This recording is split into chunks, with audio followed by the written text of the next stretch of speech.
everybody, welcome back. Dr. Klein here as always. Welcome to week 6. We are just a couple weeks away from spring break, and spring break marks about the halfway point of the semester, so I told you it was going fast. I told you. So just a couple more weeks and then you get a week off, but really before we start making beach plans, I just want to talk to you guys a little bit about this week's topic of state judicial systems. So this week you had a couple more book chapters, 3 and 6 from the CRIJ textbook, and then a couple of online readings from Ratcliffe from 2006, and then Bratton and Spill wrote a piece in 2002. And this week is really going to be a nice little change for us, because up until now we've primarily been talking about the federal system. So we're going to take sort of a little detour and talk about the state judicial systems for just a little while. So we know, starting off, that there is sort of this jurisdictional divide, and it exists between the federal and the state governments. And we know that state governments govern themselves. Federal law always trumps state law through the use of the supremacy clause. So Karp and colleagues discuss really sort of these innovative uses of state governments, but discuss that one of the biggest roles the state has is in the protection of its citizens and in the criminal punishment of those who don't abide by the laws set forth by the state. So state sentencing measures are going to obviously differ from place to place. There's 50 different state governments out there. Not everybody is going to be the exact same. That makes it a little bit confusing if you commit a crime in Texas compared to committing a crime in Nebraska, right? A little bit different of an effect depending on where you go. So even though there's these different differences in terms of sentencing, we know that some states, especially southern states, right, tend to be a little bit more punitive than other places. California is rather punitive in odd kind of ways, with some of their 3 strikes legislation and things that they were doing for a while.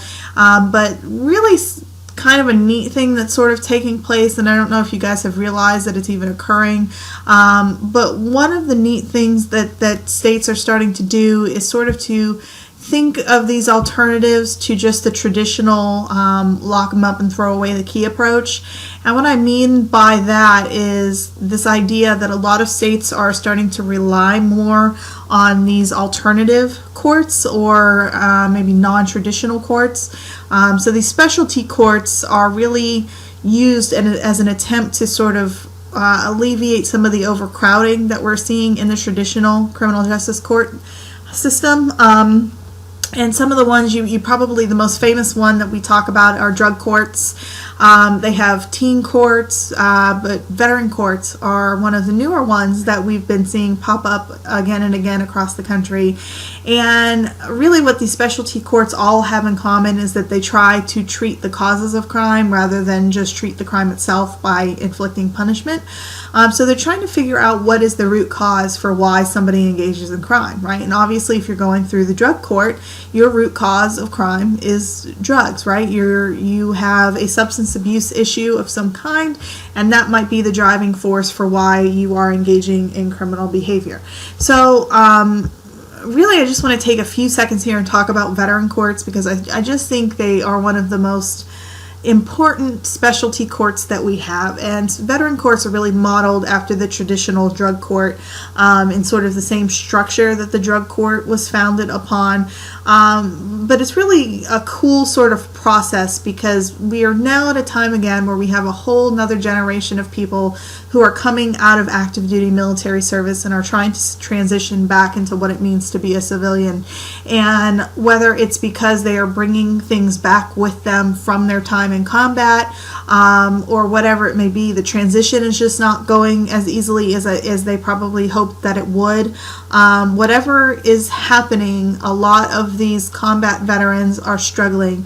and we're seeing large instances of homeless veterans. We're seeing large instances of veterans who are using substance, whether that's alcohol or illicit drugs or prescription medication in a way that was not prescribed to them. But we're seeing a lot of veterans struggle, and normally when people struggle with large transitions such as returning to military life or re-entry out of prison, something like that, the failure rate tends to be a little higher, and the failure rate often manifests itself through criminal activity. So what's really cool about these veteran courts is that they are veteran exclusive. So unless you have some sort of military background, you are excluded from them. And what the veteran court does is, instead of really just giving up on the veteran, what they do is they transition you through the specialty court, and it's sort of designed to give the vet a second chance, right? So if you are having trouble finding employment, or if you do have substance abuse issues or whatever, they will put you, if you're having trouble coping because you came back from the war with PTSD, whatever it may be, they help put you through these treatment programs or employment services, whatever help that they can get you, as long as you are compliant and willing to take part in the actual court-ordered help that they're giving you. Because yes, the VA is a really good resource, but let's just admit that there are millions of people who are using VA services, and VA services often get stretched pretty thin. So the VA isn't always the absolute best place for a veteran in the short term that they need help with. Definitely fantastic in the long term, but sometimes you need additional resources in the short term to help you find a job and to get you suitable housing and all of that stuff, especially if you don't have a good support system at home. So if by chance the veteran did commit a crime and happens to be a first-time offender, and it wasn't something like a triple homicide, right?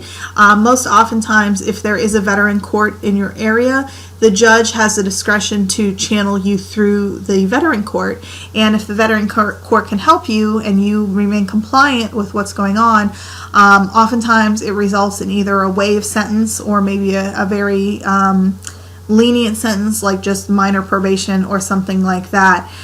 So if the veteran wants a second chance and is willing to do everything they can possibly do to help themselves and not go through the traditional court system, then the veteran court provides them that opportunity. But the other flip side of it is, if you are given the second chance and then you go out and you continue to use drugs, or you continue to get in bar fights or whatever it is that you were doing the first time, they will then say, okay, we gave you a second chance, and obviously this doesn't mean enough to you, so we're going to put you through the traditional court system where you potentially could face felony charges or whatever. So this is sort of giving the veteran a second chance to help with the transition back into civilian life without then sticking a felony conviction on their background, you know. So sometimes it's up to the discretion of the judge, right? Somebody has to put you in one of these specialty courts and make the decision to not transition you through the traditional criminal justice system. So a lot of times this happens at the state level, and the judge's role at the state level is often very different from that of a federal court judge. And yes, it's sort of a similar role depending on the state that they're located in compared to federal, but oftentimes they might have a little bit more discretionary power than those that are seated at the federal level. So this also means that there's a little bit more pressure that plays in the state and federal. More